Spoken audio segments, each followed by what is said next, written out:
Hi, this is Chris, the chap in the cap from Motolegends, here today to talk to you about an adventure riding boot from TCX. It's called the Drifter boot.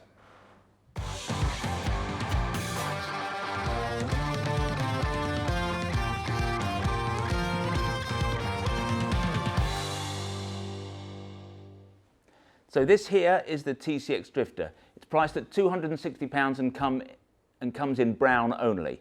Has a couple of cousins, the Baja boot. This is basically the same boot, a couple of tiny little detail changes, but it's in essence the same boot, but this has a road-going sole, whereas this has more of an off-road sole. So whereas the Drifter is still a boot that I think it's not, as I'm going to explain, a full off-road boot. It's for someone who's going to be spending some time, probably most of their time on road and a bit of time off road. This is the version for the guy who's got an adventure bike, but who acknowledges that they're going to be spending very little time off road. So these are going to be pretty useless off road, but you've got a full on-road sole. This version, same price, comes in black or in brown. So the Drifter, made from a full grain leather, a kind of suede out leather, so it's got a matte finish to it. You've got nice stretch panels all the way up the front, up the back here. Makes this boot pretty comfortable to wear. In fact, I think it's a very comfortable boot to wear. To the same end, you've got an elasticated panel here around the top that can grip the calf. It's a waterproof boot. It's got a membrane that's called T-Dry, works perfectly well. But one of the things that you have to be aware of is if you wear your trousers, your motorcycle trousers inside these, you're kind of rendering the boot unwaterproof because the water's going to run down your jeans, it's going to run into the boot. That's fine, but you just have to be aware of that. To make this boot as waterproof as it can be, you need a trouser that's got to go on the outside, but this is a pretty chunky boot. These are not going to go into a lot of motorcycle trousers because you've got this big plastic pad here, so you've got to choose your trousers really to match these boots. They're not going to go under every single trouser. In terms of the protection that you would expect of an off-road style boot, this boot is pretty well equipped. You've got a great big plastic shin guard there. You've got inserts in the ankles to protect your ankles. That's obviously a sensitive place or a place that's prone to damage if you're riding off-road.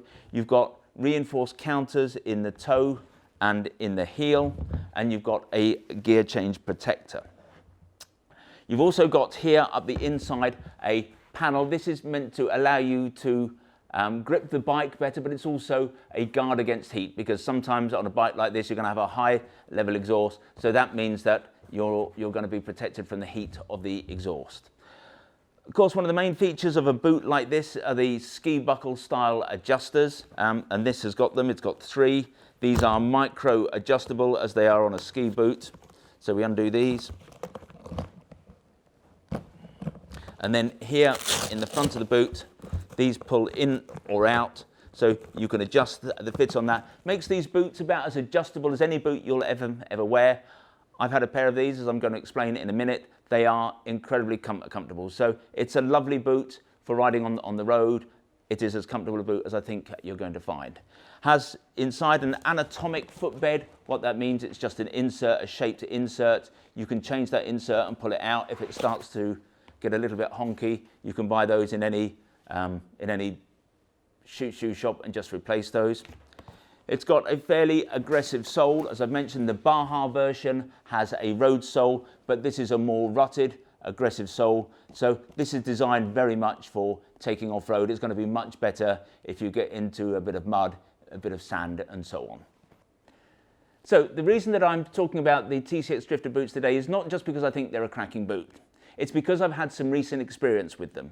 And I thought I might tell you a little bit about that experience that might help you make up your mind as to whether this is the right kind of boot for your kind of riding.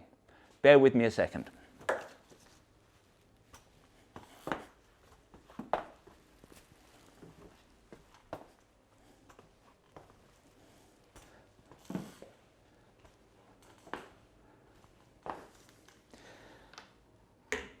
So about a fortnight ago, Sarah and I decided that we'd go off for a bit of R&R on an 8-day riding trip to Morocco. We knew that the riding was going to be a mix of off-road and on-road, and that the off-road bits could be a wee bit challenging. Now, We took the view that we didn't want to take our normal Daytona boots. We love our Daytonas, they're super comfy. We've ridden all around the world in them, but we wanted something that was going to be a little bit stiffer and stronger in case we fell off the bikes. And I wanted, obviously, a grippier sole because the Daytona sole is just a road sole. So that was why we went for a set of TCX Drifters. And I've got to say, we took these out of the shop the day before we went on the trip, which is foolhardy, I know, but they were super comfy. And if I hadn't had eventually an accident, then I'd be raving about just how wonderful these boots are. So no wearing in, they were amazing to ride in, really comfy from day one. But then we had our little accident. Now, what you have to understand is that the Sahara is pretty huge. It is actually 9.2 million square kilometers. It is 3,000 miles wide. It is 1,100 miles top to bottom. It is the same, sorry, that's my crutches dropping. It is the same surface area as China or North America. So there I am riding along. I go over a little hillock. There's some deep sand. I get stuck in the sand. I stop. It's a big desert, as I've said. Within seconds, someone comes running over the hill, and despite the breadth of the desert, that rider rides straight into the back of my bike. Before I know it, I've not only got my heavy 850 GS on top of me, I then got another 850 GS on top of me, and the rider on top of that.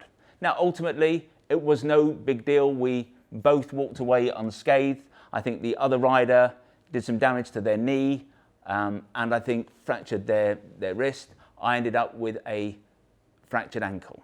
So all's well and good. If it ends well like that, I think everyone's got to be happy. It could have been a much worse scenario. But our guide, Greg, was not impressed. He felt that these boots were really, in his opinion, these are just road boots masquerading as off-road boots. And I suppose he has a point.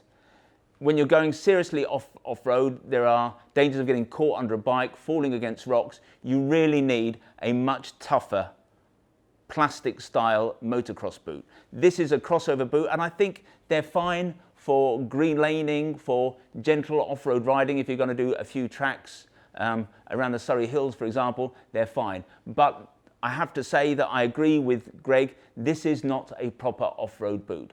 So you have to just bear in mind what you're buying. It's a lovely boot. It's going to look great on your adventure bike. But if you're seriously going off-road, this is not really the boot for you. Great boot as it is. Anyway, just before we close, I thought you might want to meet the other rider who caused that accident in the middle of the desert. No one else around. And that rider is here.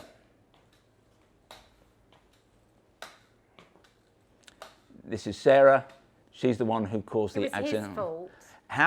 How could it be my fault? In private, you admitted it was your fault. No, that was just to make you feel a wee bit better. I'm stuck there in the sand in the middle of a desert. You come right up behind me and crash it. We went over a hill. You were over a blind hill. Just absolutely unbelievable. Anyway, these are the TCX Drifter boots. Despite our accident, despite the fact that they weren't really tough enough for the demands we put them to, it's still a cracking boot. I'm going to keep them. I'm going to love riding in them. If I go across the Sahara again, I may take a motocross boot. So that was the Drifter boot from TCX. If you'd like to look at more TCX boots or look at other adventure boots, then visit the website, motolegends.com. If you click on one of the links on this page, sometimes they're up there, sometimes they're down below. You can go directly to the relevant page on our website. You can check out availability sizing. Obviously, you can order there and then if you are so minded. Now, when you buy from us, we try to make the process as simple and pain-free as we possibly can. There's no P&P charge for anything we sell. Similarly, once you receive something from us, if you change your mind, if you no longer want it, you can return it. That's again at our cost. And we give you a full 12 months in which to make up your mind. The other thing we have is an unbeatable price beat guarantee. Now, John Lewis has their famous never knowingly undersold promise. They will match a competitor's price, but if you find anything we sell being sold cheaper by a competitor in the UK, we will beat their price by a full 10%. If that competitor is in Europe, we will match their price, including their P&P. If in the future you'd like to see bulletins from us about products like this, then if you go to the website, at the top of every page, there's a piece of script that says newsletter sign up. Click on that. In seconds, you'll be in business. You'll receive in future all of our email bulletins. If, however, you prefer to get your information videographically, in other words, in this form, then we would be delighted if you want to become a subscriber to our YouTube channel, and you can do that by clicking on the button down below. I want to finish off with a couple of words about our fabulous, funky little shop here in Guildford. We're sited just on the edge of Guildford, about a mile from the centre of Guildford. The footprint of the shop is small, but it's attached to our warehouse where we have £2 million worth of merchandise across 3 floors, which technically makes this the second largest shop in the country. But we don't think we are just about the merchandise we have here. What we specialise in is personal fitting and service. Come and see us. We serve the best Italian coffee, the finest Yorkshire tea, and if you're lucky, you may even get one of Sean's mum's delicious shortbread motorcycle biscuits. Anyway, this has been Chris. We hope to talk to you again soon.